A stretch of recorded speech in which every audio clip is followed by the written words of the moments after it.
আলহামদুলিল্লাহ ভালো আছি। দেশের মানুষ ভালো আছে ইনশাআল্লাহ। সামনে ভালো লাগবে। জয় বাংলা, জয় বঙ্গবন্ধু। যারা এই দেশের সোনালী অর্জন তারা ছাত্রদের হাত ধরে এসেছে।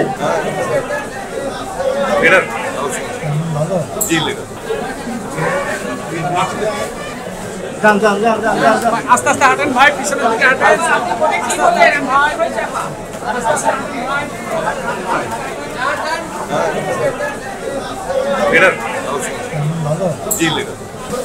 যে অভিযোগে তার বিচার করা হচ্ছে তার থেকে বড়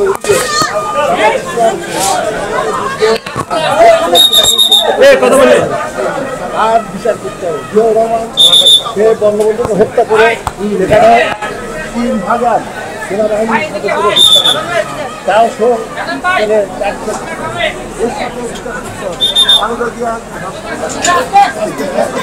হয়েছে সেগুলো বিচার করতে সৈকত ভাই কেমন আছেন? আলহামদুলিল্লাহ ভালো আছি। দেশের মানুষ ভালো আছে। আজকে দেশে যে আইন শৃঙ্খলার অবনতি ঘটেছে আমরা দেখে ইতিহাসের স্মরণকালে এই ধরনের ঘটনা দেখিনি। আজকে বাংলাদেশে আমার সোনা বাংলা বাদ দিয়ে পাকসার জমিন সাতবার প্রতিষ্ঠা করার চেষ্টা করা হচ্ছে। আজকে বাংলাদেশে যারা এদেশে স্বাধীন করেছে মুক্তিযোদ্ধারা তাদেরকে সবচেয়ে বেশি অপমান করা হচ্ছে। আজকে বাংলাদেশ আমরা কখনো ওই বাংলাদেশে ৩০ লক্ষ মানুষ অর্জন করেনি। ইনশাআল্লাহ সামনে ভালো লাগবে। জয় বাংলা, জয় বঙ্গবন্ধু। আপনি আদালতে কি বলছিলেন? দেখুন আমি ছাত্রলীগ করি, আমি গর্ব করি। ইনশাআল্লাহ যতদিন আমাদের ছাত্রলীগ ভয় করে না কখনো। এদেশের সোনালী যারা এই দেশের সোনালী অর্জন তারা ছাত্রলীগের হাত ধরে এসেছে। এদেশের ৭০-৫২ ভাষা আন্দোলন থেকে শুরু করে আজকে আপনারা দেখবেন ৭১ স্বাধীনতা যুদ্ধে ছাত্রলীগের নেতা কর্মীদের অবদান সবচেয়ে বেশি ছিল। ছাত্রলীগের নেতা কর্মীরা চাইবে ইনশাআল্লাহ। আর শেখ হাসিনা দেশের মানুষকে সবচেয়ে বেশি ভালোবাসতো। শেখ হাসিনা দেশের মানুষের দায়িত্ব নেবে ইনশাআল্লাহ। আপনি বললেন ঢাকা বিশ্ববিদ্যালয়ে একটি হত্যাকাণ্ড হয়নি, জি ঢাকা বিশ্ববিদ্যালয়ে হত্যাকাণ্ড হয়নি। এখন পর্যন্ত ঢাকা বিশ্ববিদ্যালয়ে দেখাতে পারেনি।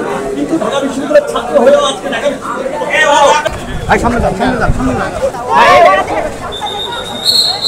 সৈকত ভাই কি যেন বললেন? আপনার কি অনুতপ্ত? দেশের মানুষকে আজকে দুঃসময় দিয়ে অনুতপ্ত হওয়া যায়। দেশের মানুষ আজকে দুঃসময় পার করছে। দেশের মানুষ জনগণ বদলা নিবে। অসুস্থ ছিলেন, পায়ের কি অবস্থা ভাই? ভাই পায়ের কি অবস্থা? ব্যথা কমছে? ভাই আগামী নির্বাচন করতে চান কিনা?